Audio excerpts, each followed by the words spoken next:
Au siège du RHDP, pas le temps de se reposer.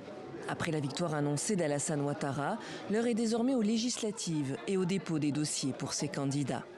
Nous avons une équipe de 20 personnes donc, qui reçoit les dossiers et nous avons une autre équipe qui est là, qui saisit au fur et à mesure.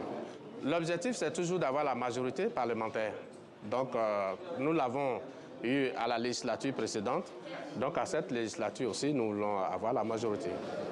Sur les 255 sièges que compte l'Assemblée nationale ivoirienne, les 2/3 sont des députés RHDP et face à eux, l'opposition. Une opposition dont les candidats Laurent Gbagbo et Tidjane Thiam n'ont pas pu se présenter à la présidentielle et qui dénonce un braquage électoral. Pour autant, elle n'exclut pas de participer à ces législatives.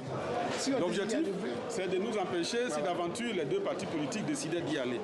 On a bien vu ça. Et donc pour l'instant, vous empêchez pas d'y participer, c'est ça, c'est en cours. Non, on ne s'exclut pas, mais c'est un débat.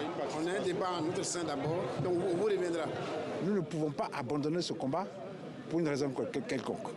Donc nous continuons le combat jusqu'à ce que victoire se fasse pour la Côte d'Ivoire et pour nos populations. Ça veut dire que vous y participerez? Vous avez la réponse? Pour les candidats indépendants qui, eux non plus, n'avaient pas été retenus pour l'élection présidentielle, c'est l'occasion de se faire entendre sur la scène politique. On n'est pas du tout découragé. Quand on a su la nouvelle, c'était comme un coup de massue. Mais tout de suite, on s'est remis sur la sellette pour regarder droit devant nous parce qu'on a une vision. Ce n'est pas la fin du monde. Donc, on remonte sur le cheval et puis voilà, on continue.